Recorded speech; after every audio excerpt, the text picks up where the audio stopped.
अऊज़ु बिल्लाहि मिनश्शैतानिर्रजीम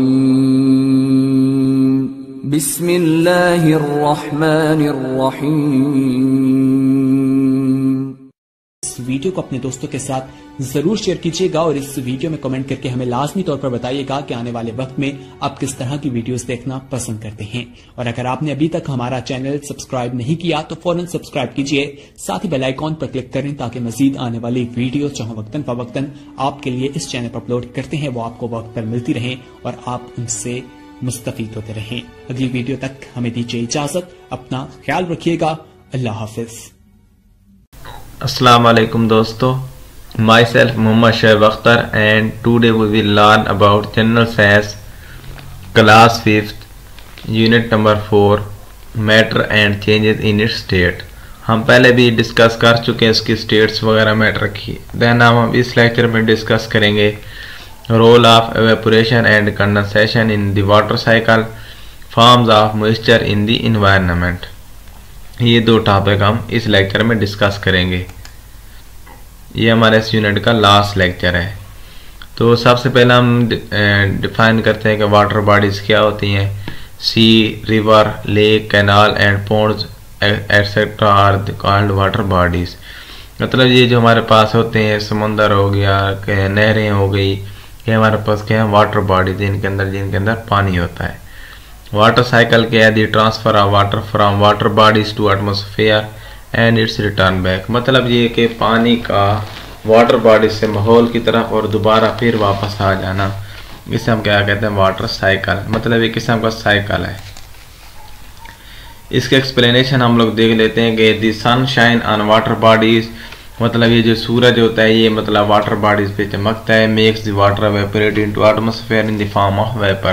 तो फिर ये एवेपोरेशन का अमल होता है पानी में। Evaporation also takes place from plants. Evaporation plants में भी होती है जिसको हम ट्रांसपिरेशन कहते हैं। And surface of snow on mountains, जो बर्फ होती है पहाड़ों के ऊपर, वहाँ पे भी एवेपोरेशन होती है। हम पहले भी डिस्कस कर चुके हैं। As these vapour rise up they loss energy and condense into water droplet. तो फिर क्या होता है कि वेपर में टेम्परेचर मतलब कम हो जाता है तो वो फिर क्या कर देते हैं, एनर्जी लॉस कर देते हैं और पानी की शक्ल में, वाटर ड्रॉपलेट्स की शक्ल में आ जाते हैं। At a certain height these water droplets gather in the air and form clouds. फिर क्या होता है कि वाटर ड्रॉपलेट्स जो होते हैं ये आपस में इकट्ठे हो जाते हैं और क्लाउड्स की शक्ल बना लेते हैं जिन्हें हम बादल कहते हैं। The water droplets in the clouds get heavier and the air can not hold them any more. तो फिर क्या होता है कि ये जो वाटर ड्रॉपलेट्स होते हैं ये बहुत ज़्यादा हैवियर हो जाते हैं, इतने भारी हो जाते हैं कि क्लाउड्स मज़ीद उनको अपने पास नहीं रख सकते, मतलब उनको कंट्रोल नहीं कर सकते। तो इस वजह से हमारे पास क्या होता है कि बारिश का अमल शुरू हो जाता है, मतलब पानी ज़मीन पे आना शुरू हो जाता है। The water then falls down in the form of rain and snow. फिर बर्फ़ और बारिश की सूरत में पानी ज़मीन पे आ जाता है। The rain water again flows to the river, stream, lakes and canal and sea. फिर यही पानी दरियाओं में भी जाता है, समुद्रों, नहरों वगैरह में चला जाता है। In this way water is always moving in a cycle. The process of evaporation and condensation are involve in the water cycle. तो फिर यही अमल होता है कि हमारे पास एवेपोरेशन और कंडेंसेशन का अमल बार बार होता रहता है और वाटर साइकिल वकूअ पजीर होता है। Water go through it's three faces. फिर इस सूरत में वाटर तीनों फेज से गुजरता है, लिक्विड में भी, सॉलिड और गैसेस, तीनों फेज से गुजरता है ज़मीन पर। It evaporates from plants as well as land and water surface into atmosphere and after condensing it cloud return to the earth as rain and snow. तो ये फिर क्या होता है कि एवेपोरेट हो जाता है प्लांट और ज़मीन से एटमॉस्फेयर की तरफ, फिर वहाँ से कंडेंस हो गया, फिर वापस ज़मीन पे आ जाता है बारिश और बर्फ़ की सूरत में। मतलब ये कि ये एक ऐसा अमल है वाटर साइकिल जिसमें सबसे पहले तो पानी क्या होता है कि एवेपोरेट होता है, मतलब ये कि बुखारात की शक्ल में तब्दील होके वो एटमॉस्फेयर में शामिल हो जाता है, माहौल में मिल जाता है। फिर क्या होता है कि वहाँ पे ये फिर उनका टेम्परेचर कम हो जाता है, ये वाटर ड्रॉपलेट्स बन जाते हैं। फिर ये क्या होता है कि इन वाटर ड्रॉपलेट्स के बाद क्लाउड्स बन जाते हैं, बादल। जब ये बादल बनते रहते हैं कि एक वक्त ऐसा आता है कि बादल मज़ीद वाटर ड्रॉपलेट्स को होल्ड नहीं कर सकते, उनकी कैपेसिटी ख़त्म हो जाती है।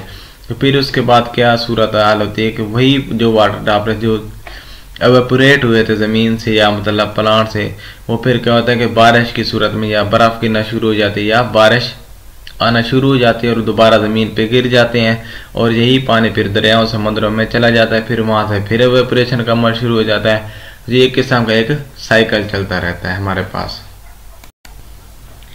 ये आप लोग डायग्राम में भी देख सकते हैं कि सबसे पहले ये हमारे पास ओशन वगैरह है, समुंदर, ये पानी यहाँ से गिर रहा है, ये पहाड़ आप लोग देख सकते हैं, ये बर्फ़ देख सकते हैं, ये सन, इस तरह ये हमारे पास क्लाउड्स हैं, फिर एवेपोरेशन होती है, फिर इस तरह क्लाउड्स बनते हैं, फिर बारिश होती है, फिर ये पानी समुद्र में आ जाता है, फिर एवेपोरेशन होती है, फिर ये क्लाउड्स में चेंज हो जाते हैं, और इस तरह एक साइकिल चलता रहता है।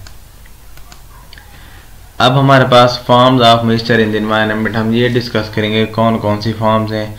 सबसे पहले हम डिस्कस करेंगे इस लेक्चर में fog, then dew drops, then clouds and then snow on mountains. Fog क्या होता है हमारे पास, water is always present in the air in the form of water vapour. Water हमेशा माहौल हवा में मौजूद होता है वाटर वेपर की सूरत में। When there is smoke and dust in the cold climate, these water vapor appear as fog. तो फिर जब मतलब स्मोक और डस्ट जो जब हमारे पास सर्दियाँ आती हैं, ये जब मिल जाती हैं आपस में, तो ये वाटर वेपर क्या होते हैं कि फॉग की सूरत में ज़ाहिर हो जाते हैं। ये फॉग आप लोग देख सकते हैं कि ये अक्सर सर्दियों में होती है, मतलब धुंध जिसे हम कहते हैं कि अक्सर हम लोग रोड पे निकले या बाहर निकले तो बहुत ज़्यादा धुंध होती है, दिखाई भी बिल्कुल नहीं देता अक्सर रोड। तो ये क्या होती है कि हमारे पास ये वाटर वेपर होते हैं। देन हम डिस्कस करेंगे dew drops. Early in the morning when the atmosphere fall down, the water vapour present in the air get together to form tiny droplets. मतलब ये कि अगर हम लोग सुबह सुबह अक्सर उठे, आप लोग घास को देखें तो वहाँ पे क्या होते हैं कि टेम्परेचर कम होने की वजह से जो वाटर वेपर होते हैं वो हमारे पास टिनी ड्रॉपलेट्स की सूरत में अपीयर हो जाते हैं। लीव्स पे देखें आप लोग, फ्लावर्स पे देखें, तो जिन्हें हम लोग शबनम कहते हैं, वो सुबह सुबह मतलब घास गीला होता है, तो ये किस वजह से होते हैं, जो हवा में वाटर ड्रॉपलेट्स मौजूद होते हैं वो क्या हो जाते हैं, उनका टेम्परेचर कम होने की वजह से वो सुबह सुबह तो वो क्या टिनी ड्रॉपलेट्स में चेंज हो जाते हैं। ये आप लोग देख सकते हैं कि मतलब वाटर वेपर, ये ड्यू ड्रॉप जो हमारे पास है, ये घास जो गीला हो चुका है। देन हम डिस्कस करेंगे क्लाउड्स।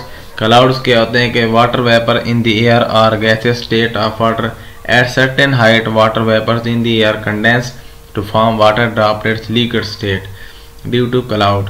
मतलब ये कि जो वाटर वेपर होते हैं हवा में वो गैसेस स्टेट में मौजूद होते हैं, किसी एक हाइट पर, एक सर्टेन हाइट, ख़ास हाइट पे जो वाटर वेपर्स होते हैं वो कंडेंस हो जाते हैं आपस में और लिक्विड स्टेट में चेंज हो जाते हैं क्लाउड की वजह से।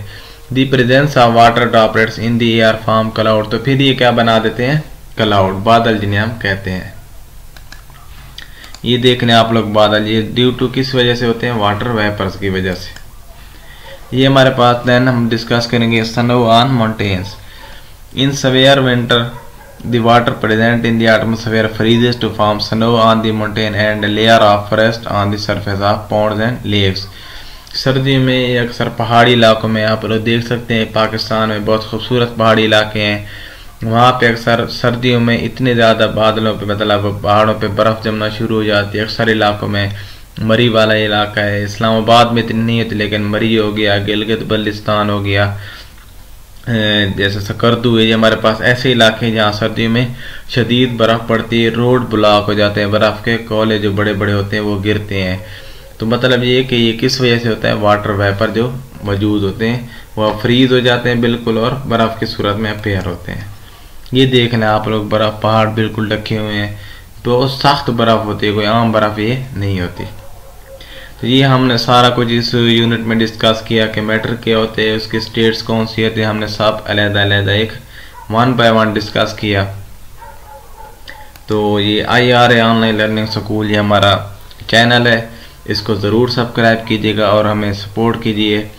तब तक के लिए हमें इजाज़त दीजिएगा। अल्लाह हाफिज़, शुक्रिया बहुत बहुत।